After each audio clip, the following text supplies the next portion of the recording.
Good morning student, good morning. Myself Kailash चोटिया।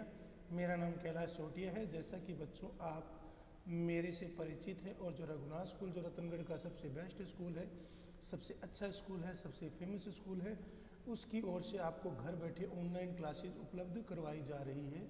उन online classes में मैं कक्षा 12 में आपको राजनीति विज्ञान का अध्ययन करा रहा हूँ। जैसा कि बच्चों आपको पता है, आपके सिलेबस में से कुछ अध्याय हैं वो कम हुए हैं। जो वर्तमान का अध्याय जातिवाद और सांप्रदायिकता है वो आपके अध्याय में शामिल है। कल बच्चों हमने पाकिस्तानी प्रचार और षड्यंत्र के बारे में पॉइंट नंबर 4 पढ़ रहे थे।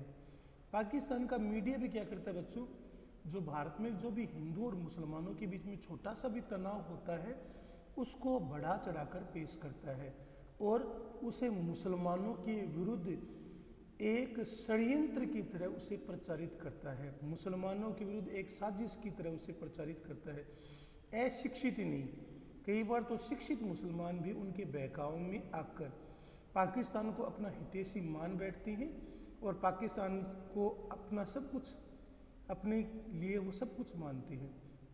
तो पाकिस्तान मीडिया में क्या करता है, हिंदू मुसलमानों के बीच में जो तनाव होता है उसको बढ़ा चढ़ाकर पेश करते हैं, मुसलमानों के विरुद्ध योजनाबद्ध षड्यंत्र की तरफ से प्रचारित करते हैं। अशिक्षित नहीं, कई बार जो शिक्षित पढ़े लिखे इंजीनियर डॉक्टर ये भी जो मुस्लिम होते हैं ये भी पाकिस्तान के बहकाव में आ जाते हैं और पाकिस्तान को अपना हितैषी है वो स्वीकार करने लग जाते हैं। 1981 से लेकर 1993 के बीच पाकिस्तान ने क्या किया था, हिंदुओं और सिखों के बीच में गहरी खाई पैदा करने की कोशिश की थी।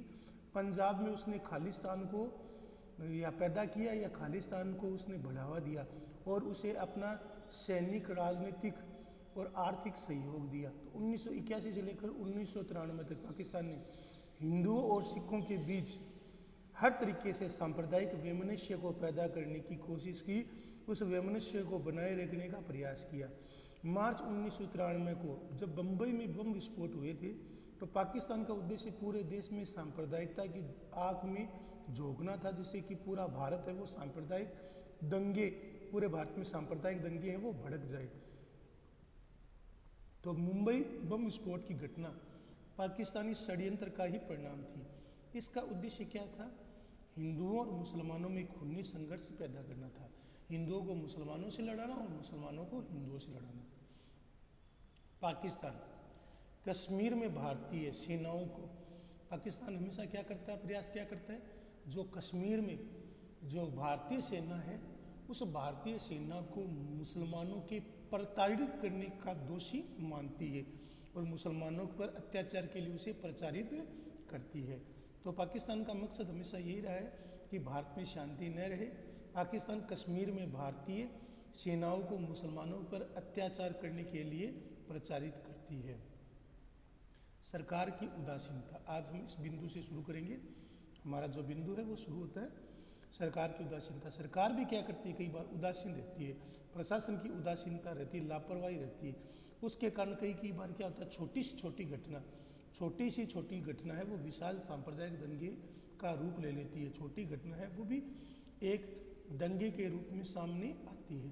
तो सरकार और प्रशासन की उदासीनता या लापरवाही मान लें, आप कुछ भी मान लें, सरकार कई बार है वो दंगे हैं वो उनको नज़रअंदाज कर देती है। छोटी सी सांप्रदायिक घटना को, हिंदू मुसलमानों के छोटे से टकराव को वो नज़रअंदाज कर देती है, जिससे क्या होता है, एक भयानक सांप्रदायिक दंगा है वो धीरे धीरे क्या होता है, पनपने लग जाता है और एक विभत्सकारी रूप है वो ग्रहण कर लेता है। तो सांप्रदायिक दंगे है वो विशाल रूप से भड़क जाती है। छोटी सी भी घटना, छोटी सी भी कोई भी घटना होती है वो बड़ा रूप ले लेती है। तो छोटी सी घटना है वो बड़ा रूप लेती है, छोटी सी घटना है वो एक विशाल स्वरूप में सामने आती है। अगला है हमारा दलीय राजनीति, गुटीय राजनीति और चुनावी राजनीति। सांप्रदायिकता की समस्या को राजनीतिक दलों की संकुचित दलीय हितों की राजनीति भी जिम्मेदार है। कई राजनीतिक दल क्या करते हैं, अपने स्वार्थ के लिए, कई राजनीतिक दल है वो अपने स्वार्थ के लिए सांप्रदायिक वैमनस्य को बढ़ावा देने का प्रयास करते हैं। कई राजनीतिक दल अपने स्वार्थ के लिए भी सांप्रदायिक दंगे भड़कने देते हैं, जिससे कि एक पक्ष का वोट है वो उन्हें मिल जाए और विक्टिम पक्ष है या जो पीड़ित पक्ष है वो किसी दूसरी पार्टी के लिए अपना वोट करने लग जाए। तो सांप्रदायिक वैमनस्य को बढ़ाने के लिए ये प्रयास रहता है। 1950 से हमारा जो इतिहास रहा है, 1950 से लेकर अब तक के जितने भी दंगे हुए उनमें से अनेक का परोक्ष कारण, जितने भी दंगे हैं उनमें से अनेक का जो परोक्ष कारण है वो दलीय या गुटीय राजनीति रही है, दलीय या गुटीय राजनीति रही है। तो 1950 से लेकर अब तक भी जितने भी दंगे रहे हैं उनमें प्रत्यक्ष और परोक्ष कारण, प्रत्यक्ष और परोक्ष कारण है वो दलीय और गुटीय राजनीति रही है। इसलिए पत्रकार निखिल चक्रवर्ती कहते हैं सभी दंगों का मूलभूत कारण है राजनीति होता है। सभी दंगे वो राजनीतिक दलों के द्वारा ही ज़्यादातर होते हैं और ये दंगे अपने स्वार्थ के लिए राजनीति के द्वारा ही करवाए जाते हैं। जो जितने भी सभी दंगे होते हैं उनका मूल कारण हमेशा राजनीति के होता है और राजनीति के क्या करते हैं, अपने स्वार्थों के लिए, अपने हित के लिए, अपने कुत्सित मनोवृत्ति को पूरा करने के लिए ये दंगे भड़काते हैं। ये दंगे अपने स्वार्थ के लिए राजनीति के द्वारा ही करवाए जाते हैं। तो जो राजनीतिज्ञ होते हैं वो अपने स्वार्थ के लिए प्रत्यक्ष और परोक्ष रूप से लोगों को भड़काते हैं, सांप्रदायिकता की आग में देश को झोंकते हैं और इस प्रकार के दंगे करवाते हैं। इससे क्या होता है बच्चों, इससे दोनों समुदायों के बीच कभी न मिटने वाली जो खाई है वो पड़ जाती है, कभी न मिटने वाली जो समस्या है वो पैदा हो जाती है। तो सभी राजनीतिक दलों का, सभी दंगों का मूल कारण राजनीतिक ही होता है बेटा। राजनीतिक है वो दंगे करवाती है और दंगे अपने स्वार्थ के लिए किए जाते हैं। दंगे अपने स्वार्थ के लिए राजनीति के द्वारा ही करवाए जाते हैं। राजनीतिज्ञ का उद्देश्य अपने स्वार्थों के लिए लोगों को आपस में भड़काना, आपस में लड़ाना होता है।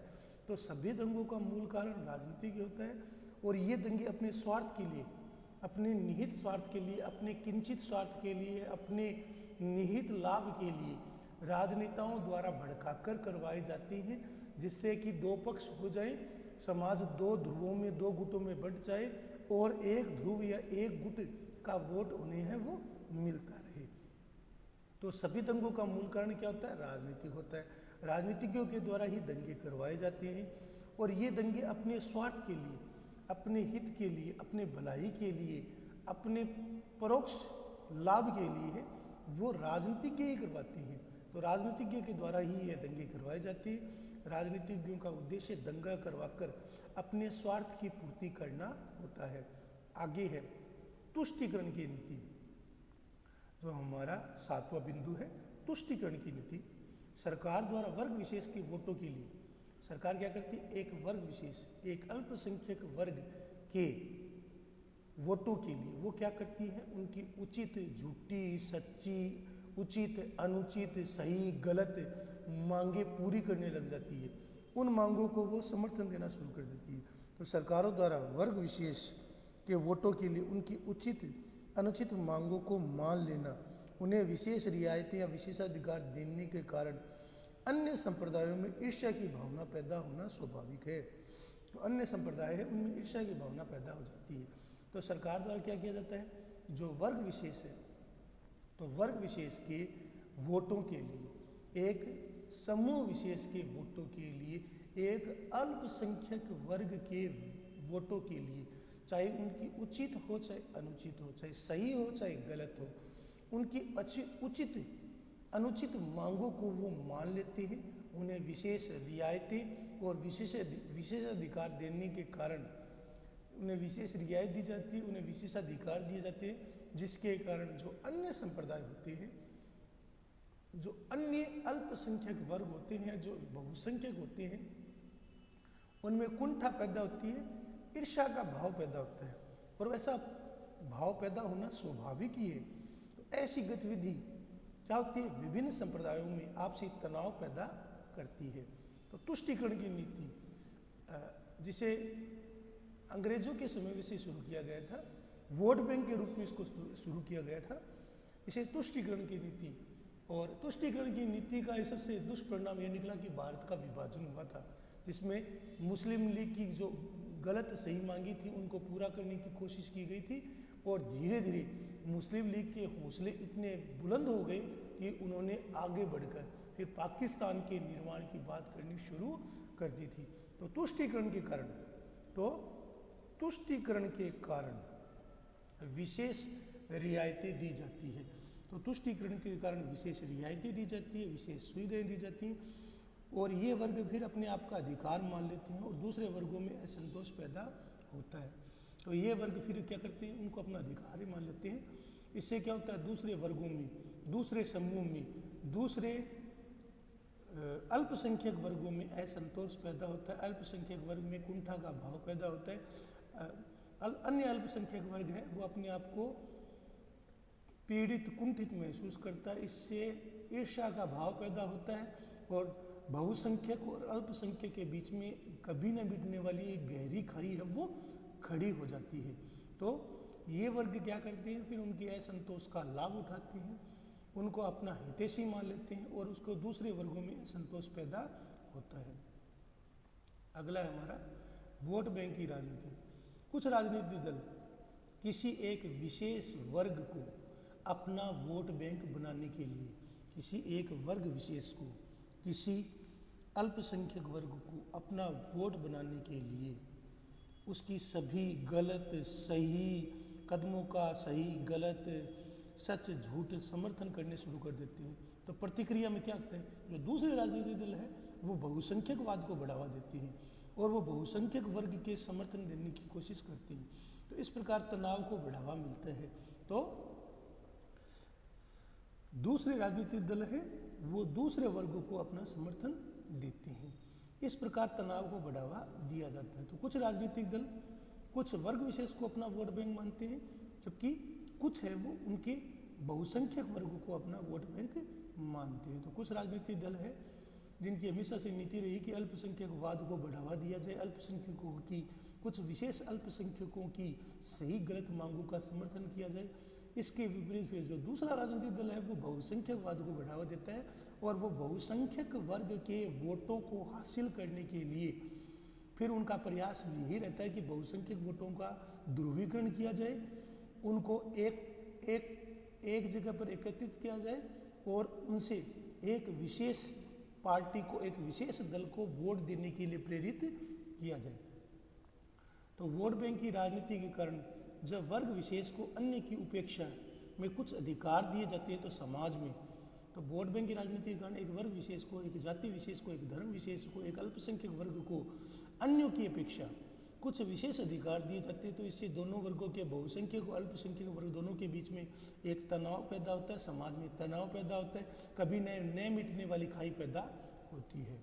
विदेशी धन, आपको पता है जो खाड़ी देश है वो अपनी तेल की, कच्चे तेल की आय के कारण धन संपन्न हो गए। तो तेल की आय से खाड़ी देश है वो पैसे वाले हो गए और मुस्लिम संगठनों को, अन्य यूरोपीय देशों से ईसाई संगठनों को भारी मात्रा में धन प्राप्त होता है। तो तेल की आय के कारण जो खाड़ी देश है वो बड़ी मात्रा में अपना धन भारत जैसे देशों में बेचते हैं। मुस्लिम संगठन है वो उस धन का बेजा इस्तेमाल करते हैं और जो यूरोपीय देश है वो अपनी ईसाई मिशनरियों के लिए ईसाई संगठनों को भारी मात्रा में धन देते हैं तथा यह धन उनके शैक्षणिक आर्थिक विकास में न खर्च होकर उनका शैक्षणिक विकास कैसे हो, मदरसा शिक्षा कैसे बढ़े, आधुनिक कंप्यूटर युग में कैसे हो, अंग्रेजी शिक्षा का प्रसार कैसे हो, बजाय इसके कि वो धन है वो क्या होता है, सांप्रदायिक दंगा फैलाने में, धर्म परिवर्तन पर कर दिया जाता है। तो सांप्रदायिक दंगा कैसे फैले, धर्म परिवर्तन पर कैसे खर्च हो। तमिलनाडु में हरिजन वर्ग को इस प्रकार धर्म परिवर्तन के लिए प्रेरित करना ऐसा ही कदम है। तो जो तमिलनाडु में जो हरिजन वर्ग है, जो समाज का सबसे निचला वर्ग है, उसको धर्म परिवर्तन करने के लिए प्रोत्साहित किया जाता है, आर्थिक मदद दी जाती है और धर्म का परिवर्तन करने पर एक विशेष राशि दी जाती है। तो तमिलनाडु में जो हरिजन वर्ग है उसको इस प्रकार धर्म परिवर्तन के लिए प्रेरित किया जाता है, ऐसा ही कदम। ऐसी स्थिति में सांप्रदायिक तनाव पैदा होता है। तो जो विदेशों से आने वाले, खाड़ी देशों से, यूरोपीय देशों से आने वाली जो मदद है, जो मुस्लिम संगठनों को या ईसाई मिशनरियों को मदद मिलती है, वो उसका उपयोग है वो शिक्षा के आधुनिकीकरण, कंप्यूटर शिक्षा, अंग्रेजी शिक्षा प्रचार प्रसार, लोगों के सभ्य बनाने में, नए खर्च होकर लोगों में सांप्रदायिक दंगे भड़काने में। जैसे अभी दिल्ली दंगों के बीच में PFI का नाम आया है, तो उसका ऐसा कहा जाता है कि उसे खाड़ी देशों से खूब फंडिंग मिली थी। तो सांप्रदायिक दंगा फैलाने, धर्म परिवर्तन पर खर्च किया जाता है, इस पैसे का दुरुपयोग किया जाता है दंगों को भड़काने में। धर्म परिवर्तन करने के लिए इस पैसे का सदुपयोग या सदुपयोग न होकर इसका पैसे का दुरुपयोग होता है। जैसा फिर कहा, तमिलनाडु में जो हरिजन वर्ग है, उस हरिजन वर्ग को इस प्रकार धर्म परिवर्तन के लिए प्रेरित किया जाता है। ऐसा ही कदम, ये परिस्थितियाँ सांप्रदायिक तनाव, सांप्रदायिक टेंशन, सांप्रदायिक वैमनस्य का भाव पैदा करती है। सांप्रदायिकता के दुष्परिणाम, सांप्रदायिकता के दुष्परिणाम क्या क्या हो सकते हैं? सांप्रदायिकता से ऐसा क्या हो सकता है कि जो देश के लिए अहितकारी हो? तो सांप्रदायिकता के कारण न केवल राष्ट्रीय एकता और अखंडता कमजोर होती, बल्कि विकास की गति भी रुक जाती है। तो सांप्रदायिक दंगों के कारण विकास न केवल चरमरा जाता है, बल्कि विकास है वो एक जगह ठहर जाता है। तो सांप्रदायिकता के कारण न केवल देश में राष्ट्रीय एकता, अखंडता, बंधुता का भाव कमजोर होता है, बल्कि अपितु इससे जो विकास की प्रक्रिया है वो भी अवरुद्ध हो जाती है। सांप्रदायिकता के कारण विकास है वो कमजोर पड़ जाता है, और सांप्रदायिकता के कारण विकास है वो एक तरीके से जनता है वो विकास से महरूम रह जाती है। कई दिनों तक हड़ताल, कई दिनों तक कर्फ्यू चलता रहता है, जिसमें धारा 144 लगी हुई होती है, जिसके कारण उद्योग धंधे, व्यापार, वाणिज्य सभी उससे प्रभावित होते हैं। सांप्रदायिकता के कारण देश में पृथकवाद की भावना पैदा होती है, अलगाव की भावना पैदा होती है, और अलगाव का परिणाम हमने बहुत अच्छी तरह से भोग चुके हैं। जब हम अलगाववाद के कारण, इसी अलगाववाद के कारण पाकिस्तान का जन्म हुआ था, तो विदेशी फंडिंग, विशेषकर खाड़ी देशों की फंडिंग और पाकिस्तान की जो फंडिंग होती है वो अल्पसंख्यक वर्ग, विशेषकर मुसलमानों में जो अलगाववाद की भावना को पैदा करने के लिए उस पर खर्च की जाती है। उनको पैसा है वो मदरसों में शिक्षा की बजाय सांप्रदायिक दंगे भड़काने, हिंदू मुसलमानों के बीच में तनाव पैदा करने के लिए ही खर्च किया जाता है। इससे क्या होता है? देश के टुकड़े हुए, सांप्रदायिकता के कारण आपको पता है बच्चों, हमारे देश के टुकड़े हुए, हमारा देश है वो दो देशों में बट गया था, जो आज भी अखंडता के लिए गंभीर चुनौती बनी हुई है। सांप्रदायिक समस्या के कारण देश को कई परिणाम, दुष्परिणाम है वो भुगतने पड़े हैं। तो सांप्रदायिकता के दुष्परिणाम हमने पढ़े हैं। तो सांप्रदायिकता के कारण केवल राष्ट्रीय एकता, अखंडता को खतरा पैदा होता है, बल्कि देश की विकास की गति भी अवरुद्ध होती है, देश का विकास रुक जाता है। सांप्रदायिकता के कारण देश में के टुकड़े आज भी हमारी देश की एकता, अखंडता के लिए बहुत गंभीर चुनौती बने हुए हैं। तो सांप्रदायिक समस्या के कारण देश को कई दुष्परिणाम हैं वो भुगतने पड़े हैं, और देश में अलगाववाद, पृथकतावाद की भावना पैदा होती है। तो पाकिस्तान की फंडिंग और खाड़ी देशों की फंडिंग का जम्मू कश्मीर एक वर्ग विशेष, एक अल्पसंख्यक वर्ग या मुसलमानों में अलगाववाद के भाव को पैदा करने की भरसक कोशिश की गई थी, लेकिन सरकार के प्रयासों के द्वारा धीरे धीरे अलगाववाद या पृथकवाद का भाव है वो धीरे धीरे समाप्त हुआ है। तो आज का हमारा जो टॉपिक है वो समाप्त हो जाए, ये इसको आपको अंडरलाइन जहाँ पर कराएं उनको लिखना है, याद करना है। धन्यवाद।